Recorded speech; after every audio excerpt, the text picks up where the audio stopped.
Salut, tranquille? Aujourd'hui, troisième et dernière partie de la série La Clean Form, je vais te parler des compensations. Je t'encourage à aller voir les deux premières parties si c'est pas déjà fait. Ce contenu est vraiment inédit, j'ai mis énormément de connaissances dans cette vidéo et cette série en général, alors lâche un like et fais péter l'abonnement. J'interromps brièvement la vidéo pour te rappeler que mon serveur Discord est dans la description. À l'heure où je te parle, on est déjà plus de 50 passionnés. On s'entraide, on partage des entraînements et des conseils. T'as juste à cliquer sur le lien dans la description pour nous rejoindre. Compensation, t'as peut-être déjà entendu le terme, mais tu sais pas vraiment ce que c'est. Des compensations apparaissent dans énormément de mouvements qu'on fait dans la vie quotidienne, simplement parce qu'on ne sait pas ou on ne peut pas utiliser certaines zones de notre corps. Le corps, justement, comme il est très bien foutu, lorsqu'on ne peut pas utiliser des zones en question, eh bien il veut utiliser davantage et différemment les autres zones qui sont impliquées lors du mouvement, pour quand même réussir à faire un truc qui se rapproche du mouvement initial. Mettons qu'à la base, tu as 3 articulations qui soient impliquées dans un mouvement.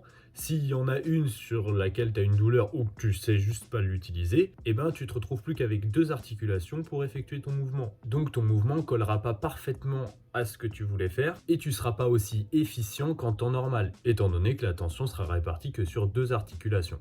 Bon, ça peut paraître un peu abstrait comme ça, donc je vais te donner des exemples plus parlants. Exemple, je veux sauter, sauf que je peux pas ou je sais pas utiliser mes genoux. Donc, au lieu de faire quelque chose comme ça, et donc d'utiliser cheville, puis genou, puis hanche, puis en même temps le dos, les épaules et les bras pour me donner de l'élan, et ben là je vais être jambes tendues et je vais juste pouvoir sauter avec l'élan que donne mon buste, que donne mes bras et la force de propulsion de mes mollets.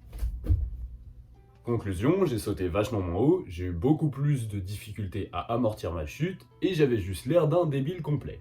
Donc bien évidemment, lorsqu'on a une articulation qui est blessée ou immobilisée, ou une zone du corps, un muscle, eh bien des compensations apparaissent automatiquement. Mais nous, ce qui nous intéresse le plus, c'est la deuxième raison des compensations. Autrement dit, le fait qu'on ne sache pas utiliser une zone du corps. À vrai dire, en street workout, c'est pas vraiment qu'on ne sait pas utiliser la zone, c'est que le placement et la représentation qu'on a du mouvement sont mauvais.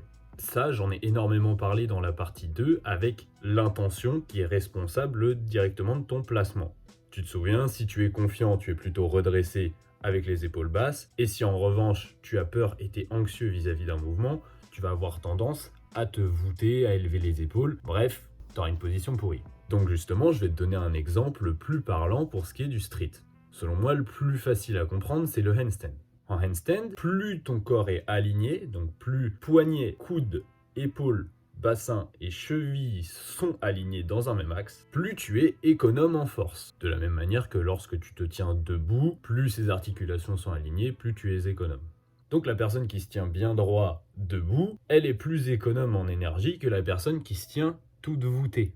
Si tu ne peux pas effectuer ton handstand ou n'importe quel autre mouvement, c'est un problème de mobilité. La mobilité, je t'en ai déjà parlé dans cette vidéo-là, elle dépend de ta force, de ta souplesse et de ton contrôle moteur, de ta technique si tu préfères. Donc si ton handstand n'est pas clean, tu as des compensations qui apparaissent et la cause de ces compensations, ça peut être soit parce que physiquement il y a un souci, tu n'as pas assez de force pour élever ton épaule et donc l'aligner avec le reste, tu n'as pas assez de souplesse pour aligner ton bras, par exemple même si tu faisais un étirement, t'arriverais pas à aligner le bras avec le reste du corps. Ou sinon, et c'est ce qui nous intéresse le plus, tu ne comprends pas le mouvement ou tu ne te places pas bien. Dans ces cas-là, tu es incapable de tenir un handstand parce qu'au lieu d'équilibrer la contraction des différents muscles de ton corps, tu n'en utilises que certains et comme toute la tension leur revient dessus, tu les crispes. Regarde, ce schéma-là, il va t'aider. Les compensations les plus fréquentes en handstand sont les suivantes. Il y en a une qu'on appelle banana, parce que ton dos prend une forme de banane, et l'autre on l'appelle slash, parce que ton corps est plus incliné que ce qu'il faudrait. Si tu es en handstand banana parce que tu manques de souplesse ou de force dans les épaules, comme tu ne peux pas aligner poignets, épaules et bassin, si tu veux tenir en équilibre, eh bien tu vas automatiquement cambrer ton bas du dos pour que ton centre de gravité soit au-dessus de ton appui au sol. C'est comme ça qu'on tient en équilibre. La deuxième possibilité, c'est de faire un handstand slash, comme je te l'ai dit, et donc d'avancer les épaules, mais de conserver l'alignement épaules, bassin et pieds. Donc ton handstand slash, il fait comme ça, Et ton handstand banana, il fait comme ça. Sur ce schéma, je t'ai mis les surimplications en rouge et les sous-implications en bleu. Comme tu n'es pas parfaitement aligné, ça signifie qu'il y a des zones qui sont trop impliquées et des zones qui le sont moins. Tu vois, à chaque fois, la surimplication, elle change de chaîne. Elle fait chaîne antérieure, chaîne postérieure, chaîne antérieure, chaîne postérieure. Tu peux garder à l'esprit ce petit mouvement-là que je t'ai montré. Ce petit mouvement, justement, il te fait penser à un accordéon. Et comment tu fais pour enlever ces petits zigzags? Tu tires. C'est pour ça que c'est l'extension du corps qui permet d'éviter au maximum les compensations. Lorsque tu as l'intention de juste retenir une chute, et bien ton corps il se met en mode accordéon et il crée tout un tas de compensations. Et lorsque tu cherches à te grandir le plus possible, c'est comme si tu tirais sur cet accordéon, donc tu diminues au maximum toutes les compensations qui apparaissent. Et crois-moi quand je te dis que le handstand c'est pas censé demander de l'énergie, le record de one arm handstand actuel c'est 45 minutes. Dans le cas du handstand banana, comme tu surimpliques le bas du dos en le creusant, ça engendre une surimplication au niveau des fléchisseurs de l'avant-bras. Dans le cas du handstand slash, ce n'est pas le bas du dos qui est surimpliqué, mais c'est le deltoïde antérieur parce que tu te penches pour compenser une amplitude insuffisante au niveau de l'épaule. Avec mon exemple sur le handstand, tu comprends qu'un manque de force peut être compensé par davantage de souplesse ou de technique, et inversement. Et ça, c'est le cas dans tous les mouvements. En V-sit, plus tu sais te plier en deux parce que tu es souple des ischios, moins tu auras besoin de force dans les triceps et dans les deltoïdes postérieurs. En planche, plus tu as de souplesse au niveau de tes omoplates et plus tu peux protracter haut, moins tu auras besoin de t'avancer. Donc plus de souplesse dans le dos et de force dans le grand dentelé, ça permet de diminuer la force requise dans les épaules, dans le cas de la planche. Ok Malo, t'es bien gentil, mais pourquoi tu nous parles de compensation depuis le début? Eh bien, déjà les compensations d'un point de vue esthétique, ça colle pas parfaitement à ce qui est demandé en compétition, mais au-delà de ça, tu risques de te blesser. Malo, comment je sais si ce que je fais est dangereux? Bah tu testes et puis dès que tu te blesses, bah tu sais qu'il faut pas faire ça. Non, je déconne. Alors, toutes les compensations ne sont pas autant dangereuses, ça dépend de leur degré. Comme d'habitude, le problème apparaît lorsque tu en fais trop ou que tu as un manque de progressivité. Retiens par là que plus l'intensité d'un mouvement est élevée, plus ça te demande de force, plus tu risques de te blesser. Parce qu'il y a plus de compensations qui apparaissent.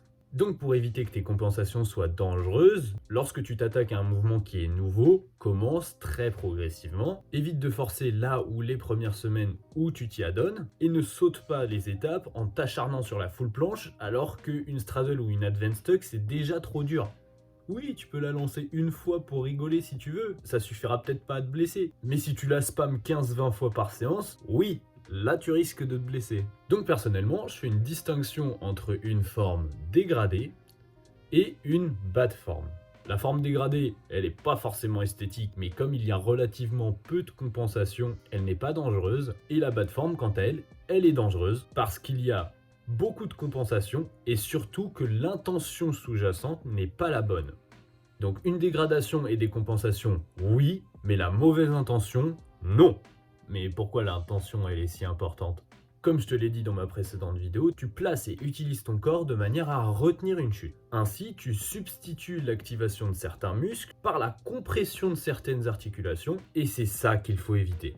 Parce que dans ce cas de figure, les compensations intensifient le mouvement au lieu d'au contraire le simplifier. L'ensemble de la tension est réparti sur moins de muscles. Bon, encore une fois, je t'illustre ça avec un exemple.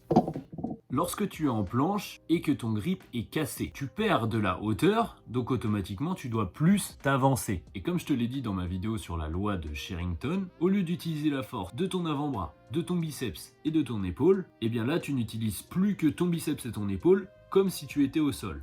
Mais c'est encore même pire que si tu faisais du sol, parce que au sol, si tu tombes, tu tombes. Sur barre parallèle, tu auras la fâcheuse habitude de retenir la barre. Ça crée une énorme compression au niveau de ton poignet, compression que tu n'auras pas au sol, et c'est ça qui est source de blessure.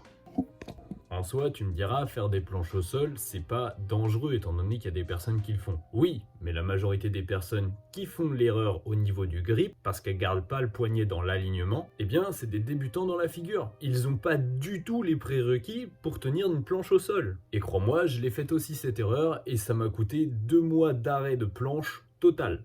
Ainsi, les mouvements où tu dois le plus faire attention, c'est tout ce qui est à l'appui ou qui est de l'ordre de la poussée. Et fais particulièrement attention aux mouvements intenses, type planche, maltaise, ou encore pire aux mouvements unilatéraux, one arm planche, one arm front lever. En effet, lorsque tu pousses et ou que tu es à l'appui, tu as besoin de stabilité et d'un minimum de contrôle. Mais tu ne peux pas en avoir si tu es crispé et que tu n'impliques pas tous les muscles nécessaires au mouvement, à cause d'une mauvaise intention. Ainsi, les dégradations qui sont acceptables pour ce qui est de la poussée, c'est paille ou portefeuille, le fait d'avoir les fesses plus hautes que les épaules et les pieds, slash, le fait d'être bien aligné mais d'être un petit peu trop bas ou un petit peu trop haut, ou bent arm, à savoir avec les bras un petit peu pliés. Et banana, c'est celle dans l'eau qu'on pourrait considérer comme une bad form parce que l'intention sous-jacente n'est pas bonne. Lorsqu'on fait une banana, et moi j'en ai beaucoup fait, on ne cherche pas à voler, on retient une chute et ça se voit parce que tout notre corps s'affaisse. Pour ce qui est du tirage, le principe est le même. Par exemple, un front lever portefeuille, donc avec les fesses cette fois un peu plus bas que la ligne des épaules et des pieds, c'est ok. Un front lever slash avec une bonne ligne mais légèrement trop haut ou trop bas par rapport à l'horizontale, c'est ok aussi. Bras pliés, on est quasiment tous passés par là, ça pose pas de souci. Mais ce qui peut poser problème, c'est quand t'as les trois d'un coup, que tu bourrines ça toute ta séance et que ton intention c'est toujours retenir une chute et pas prendre de la hauteur, monter les côtes vers la barre. Ce que tu dois retenir, c'est que c'est surtout le nombre de compensations qui va jouer dans ta blessure. Enfin, en handstand ou en équilibre en général, les compensations sont souvent moins dérangeantes étant donné que la plupart du temps, tu tombes. Faut néanmoins faire attention à être progressif lorsque tu testes des variantes comme le hollow back ou le one arm flag, parce qu'encore une fois, c'est la dose qui fait le poison. Si tu bourrines ça et que tu n'y es pas habitué, là tu risques des blessures. Mes vidéos te plaisent, t'imagines même pas la valeur que je donne dans mes coachings. Je marque un point d'honneur à t'enseigner la logique de l'entraînement pour qu'après t'aies plus jamais besoin de personne. Je propose un suivi 100% personnalisé selon ton objectif, ton niveau et ton profil. Pour plus d'informations, envoie-moi un message sur Instagram. C'est la fin de cette mini-série sur la clean form. J'espère qu'elle t'a plu et que je t'ai appris un max de choses. Je te fais un résumé comme d'habitude. Des compensations apparaissent automatiquement lorsque tu forces à fond sur un mouvement. Et c'est d'autant plus vrai si l'intensité est particulièrement élevée, à savoir tu peux pas tenir le mouvement longtemps. Donc lorsque tu t'attaques à un mouvement qui est intense ou inhabituel, dans tous les cas tu dois faire preuve de progressivité. C'est parfaitement normal d'avoir des compensations qui apparaissent et c'est par ce processus que tu vas pouvoir améliorer ton max et gagner des nouveaux paliers d'endurance. Ce qu'il faut simplement éviter, c'est de les cumuler ces compensations. Plus tu cumules de compensations à faire un mouvement, plus là tu risques des blessures. Donc il faudra que tu fasses un volume très restreint. Donc ne saute pas les étapes, ne bourrine pas les full planches si tu galères encore l'advanced tuck. Et pour savoir si les compensations que tu fais sont dangereuses ou non, base-toi sur l'intention. Est-ce que tu as l'intention de voler ou de retenir une chute? Est-ce que tu es confiant en attaquant le mouvement ou est-ce que tu flippes? C'est ça qui est déterminant dans ton implication musculaire et donc dans la dangerosité des compensations qui apparaîtront. Voilà, c'est tout pour aujourd'hui. J'espère que cette vidéo t'a plu. En tout cas, j'ai galéré à l'expliquer. Franchement, on doit être à 1 heure de tournage. Si tu as des questions, pose-les en commentaire, c'est fait pour ça. Abonne-toi à ma chaîne, like et surtout partage mon contenu. C'est grâce à ce soutien et aux personnes qui me prennent des coachings que je refais des vidéos toutes les semaines. Alors merci à ceux qui le feront. Justement, d'ici la semaine prochaine, déchire-toi à ton entraînement. Je te dis à la prochaine. C'était Moulax.